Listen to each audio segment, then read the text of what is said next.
बनासकांठा जिले के नानी भाखर गांव में स्थापित इस्मानी माता के मंदिर में प्रखर भागवताचार्य भाई श्री रमेश भाई ओझा की भागवत कथा का आयोजन और साथ में इस्मानी माता मंदिर के प्रांगण में स्थापित महादेव मंदिर की प्राण प्रतिष्ठा में 108 कुंडी महायज्ञ का आयोजन। नमस्कार, मैं हूं पूजा रावल। दी केसरी टाइम्स में आप सभी का स्वागत है।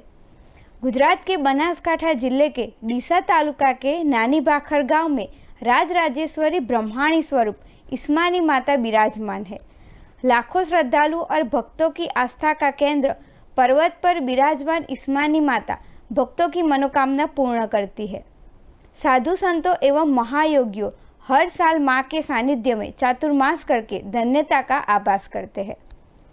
हर साल की तरह इस साल भी चातुर्मास के समय में इस्मानी माता के प्रांगण में प्रखर भागवताचार्य भाई श्री रमेश भाई ओझा की भागवत कथा का तारीख 16 नवंबर से 24 नवंबर 2024 में आयोजन किया गया है, जिसमें कथा में अलग अलग भक्तों की तरफ से 7 दिन तक भक्तिमय वातावरण में मां इस्मानी की आराधना, पूजा और महाआरती की जाएगी। इस चातुर्मास में संपूर्ण आयोजन राजराजेश्वरी मां इस्मानी माताजी के महंत श्री रघुनाथ गिरी महाराज और चातुर्मास के लिए पधारे हुए श्री श्री श्री 1008 खुशाल भारती महाराज की तरफ से किया जा रहा है। और आज के दिन श्री श्री श्री 1008 खुशाल भारती महाराज और श्री रघुनाथ गिरी महाराज ने सभी प्रेस कर्मियों को बुलाकर बनासकांठा, उत्तर गुजरात, समग्र गुजरात और पूरे भारतवर्ष के सभी माई भक्तों को आमंत्रित किया है। और आज 2 भव्य रथ बनाकर बनासकांठा के हर गांव में इस शुभ प्रसंग के आमंत्रण के लिए हरी झंडी दिखाकर इस रथ को प्रचार प्रसार के लिए प्रस्थान कराया गया। जय श्री महाकाल। सर्वमंगल मांगल्ये शिवे सर्वार्थ साधिके शरण्ये त्र्यंबके गौरी नारायणी नमस्ते। माँ ब्रह्माणी भगवती माँ इस्मानी राजराजेश्वरी के इस सानिध्य में भव्य चतुर्मास, सनातनी चतुर्मास चल रहा है और माँ भगवती के आदेश और उपदेश के अनुसार 15 नवंबर से 25 नवंबर तक 1008 सच चंडी यज्ञ,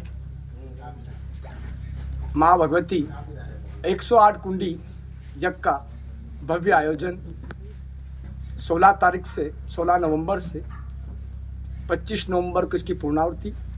और ये बनासकांठा का सबसे पहला, मेरे अंदाज से जो मैं यहाँ आया और लोगों से मैंने भाव सुना, उस भाव से पहला यज्ञ माँ माया की अनुकंपा से और हमारे महंत श्री रघुनाथ गिरी बापू के सानिध्य में ये चतुर्मास भी चल रहा है। और ये यज्ञ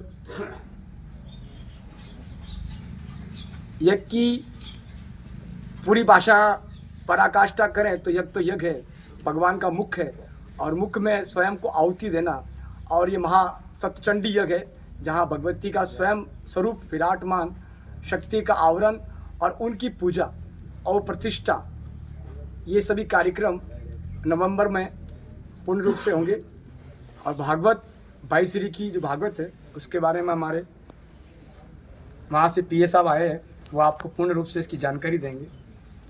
मेरा तो आम जनता और आम समाज से यही अनुरोध है, इस भव्य स्वरूप को जितना आप भव्य बना सकें, हार्दिक आपका अभिनंदन और स्वागत।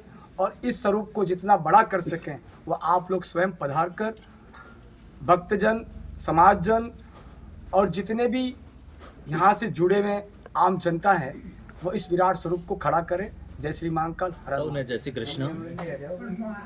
શ્રીમદ ભાગવત મહાપુરાણના મહાત્મ્યમાં કહેવાયું છે, જન્માંતરે ભવેત પુણ્યમ તદા ભાગવતમ લભેત। અનેક જન્મોના પુણ્ય એકત્ર થાય ત્યારે આપણને શ્રીમદ ભાગવત મહાપુરાણની કથા સાંભળવા મળતી હોય છે। અને એમાં પણ વિશેષ કરીને ભારતની ભૂમિ એટલે ભક્તિની ભૂમિ, જ્ઞાન વૈરાગ્યની ભૂમિ। ભારતની ભૂમિ એટલે ભગવાનના અનેક અવતારોની ભૂમિ, ભારતની ભૂમિ એટલે અધ્યાત્મની ભૂમિ। અને જેને આખું વિશ્વ માને છે ભારતના અધ્યાત્મને। અને એમાં જ્યારે આપણે વાત કરીએ ગુજરાતની, અને ગુજરાતમાં પણ અનેક વિસ્તારો, અને એમાં વિશેષ કરીને આપણો આ બનાસકાંઠાનો વિસ્તાર ડીસા, આજુબાજુ પાલનપુર અને અનેક નાના નાના ખોબા જેવા ગામડાઓ અને ગામડાઓમાં વસતા આપણા આ બધા સમાજના ભાઈઓ બહેનો, કથાના પ્રેમી, ધર્મપ્રેમી જનતા, ત્યારે આ વિસ્તારના લોકોને પરમ પૂજ્ય ભાઈ શ્રી રમેશભાઈ ઓઝાની ભાગવત કથાનો લાભ મળે.